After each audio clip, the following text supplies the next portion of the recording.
Untuk F8 tahun 2019, persembahan Lembaga Seni Sulap Apa Makareso Ase.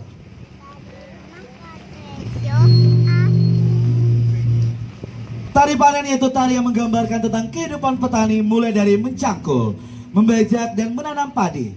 Garapan tari ini menggambarkan sukacita kelompok masyarakat tradisional mengolah lahan pertanian. Mereka bekerja, bersenda gurau, dan juga saling tolong-menolong. Kebersamaan ini tercermin ketika musim panen telah tiba. Marilah kita sambut persembahan Lembaga Seni Sulap Apa. Boleh kita berikan tepuk tangan yang paling meriah untuk Tari Makareso Ase.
meriah dulu dong untuk lembaga seni Sulap Bapa dengan tarian Makareso Ase. Tepuk tangannya.